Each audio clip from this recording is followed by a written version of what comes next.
Em países desenvolvidos, a urbanização ocorreu de maneira gradual e planejada.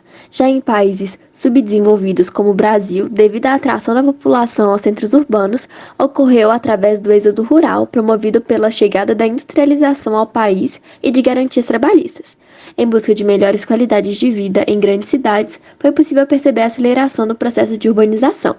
Nesse sentido, a urbanização gera consequências como a má distribuição dos recursos hídricos e o acesso ao saneamento básico. Isso ocorre pois a urbanização cria locais distintos como periferias, áreas isoladas e cidades convencionais, nas quais o acesso à água chega de forma desigual. O processo de urbanização das cidades traz alguns problemas, dentre eles a escassez hídrica e a falta de tratamento de esgoto, presentes principalmente em regiões de periferia. O governo e as empresas relacionadas não atuam em periferias, áreas rurais e, por vezes, por justificativas econômicas, deixam de democratizar o acesso à água. As empresas relacionadas ao acesso à água negligenciam questões ambientais por motivos econômicos. Temos como exemplo o caso da cidade de Brumadinho, onde a barragem Mina-Córrego do Feijão se rompeu e contaminou o rio Paraopeba, trazendo consequências como animais e plantas aquáticas morreram em decorrência da redução da quantidade de oxigênio da água, causou a morte do rio, a lama torna a água imprópria para consumo humano, a água apresenta riscos à saúde dos seres humanos e os animais, dentre outros. A empresa Vale não tomou as devidas providências para prevenir a contaminação das águas, mesmo sabendo que isso era possível. Nessa perspectiva, a inviabilização do consumo dessa água interfere na democratização do sistema hídrico. Portanto, é possível observar que é necessário que os órgãos governamentais e os cidadãos se preocupem com os recursos hídricos para obterem melhores condições de vida. A distribuição da água no Brasil ocorre de maneira irregular, pois há localidades pouco povoadas e com reservas e outras com uma relação inversa. A distribuição da água no Brasil é naturalmente desigual, de modo que, injustamente, as áreas menos povoadas do país é que concentram a maior parte dos recursos hídricos. A expansão urbana desordenada ou a ocupação inadequada de áreas da cidade geram um somatório de problemas, que se estendem desde a falta de moradia digna até a proliferação de doenças e agravamento da crise ambiental. Essa não é uma história nova no Brasil, é uma história que se repete na medida em que a gestão pública não dá conta de uma demanda por moradia de uma população que não tem recursos para entrar no mercado imobiliário, desencadeia uma população urbana desordenada. A ocupação das áreas próximas aos reservatórios tem reduzido o potencial de produção de água, eliminando mata ciliar. A perda da mata ciliar é um fenômeno que aumenta a erosão, de um lado. De outro lado, existe o problema de falta de saneamento nas áreas de ocupação irregular, que contaminam as águas, provocando sua eutrofização e, com isso, reduzindo o potencial de aproveitamento desses reservatórios. No atual contexto da escassez hídrica, coloca-se a necessidade de se controlar a ocupação desordenada das áreas que são absolutamente fundamentais para garantir água. Aqueles que moram em residências adequadas têm muito mais segurança hídrica por conta das caixas d'água, mas as pessoas com baixa renda não têm essa capacidade econômica de garantir um reservatório melhor. Além disso, armazenam água de forma inadequada e, com esse armazenamento incorreto, potencializam a disseminação de dengue e outros vetores de inseto e roedores. Garantir que todos os brasileiros tenham acesso à água de qualidade é um dos maiores desafios para os gestores do país, e por isso vou dar algumas dicas para evitar a escassez no nosso país. Primeiro, cronometre o banho. Um banho de 15 minutos pode gastar até 135 litros de água.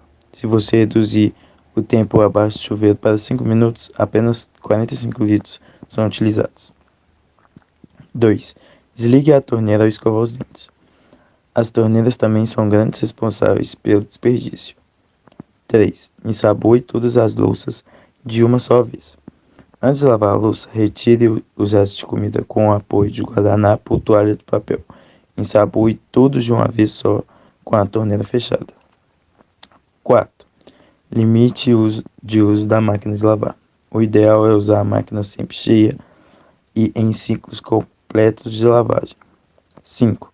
Reaproveitar a água da máquina de lavar. A água utilizada na máquina de lavar costuma ser descartada pelo ralo. No entanto, por conter apenas resíduos de sabão, na maioria dos casos, ela pode ser reaproveitada. 6.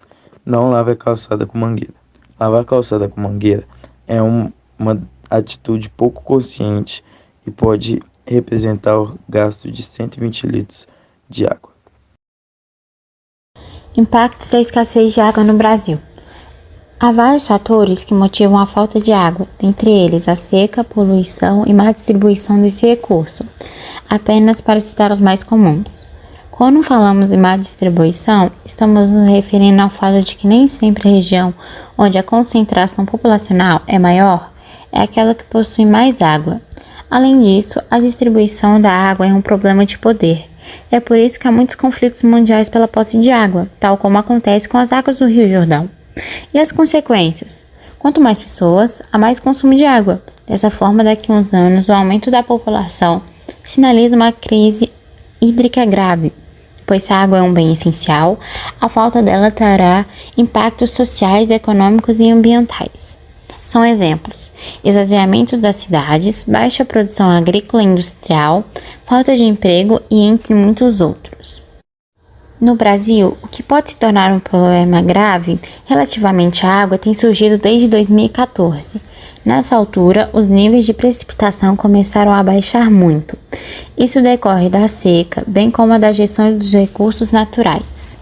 A água é mal distribuída no nosso país. As regiões mais ricas em água não são as que têm maior concentração populacional.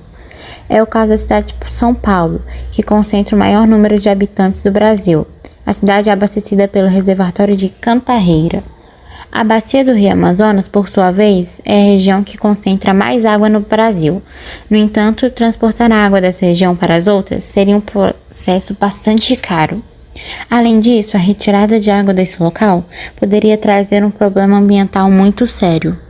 Essa desigualdade de percentuais hídricos existente no país, com visível desvantagem para o Nordeste brasileiro, é consequência de características geoambientais da região, notadamente da presença do escudo cristalino em cerca de 70% da superfície do semiárido nordestino, o que dificulta o acúmulo da água no seu subsolo. Da tipografia pela insuficiência de boqueirões para serem fechados e das secas que costumeiramente assolam a região. Além do mais, os outros problemas têm agravado a escassez dos recursos hídricos, o aumento da temperatura global elevando os índices da evaporação, o desmatamento nas nascentes, a poluição, o crescimento das cidades, o aumento das demandas para o consumo humano e a irrigação e má gestão dos recursos hídricos, pela falta de cuidado no uso da água disponível. Em consequência disso, 45% da população do país não tem acesso à água tratada e 95 milhões de pessoas vivem sem esgoto.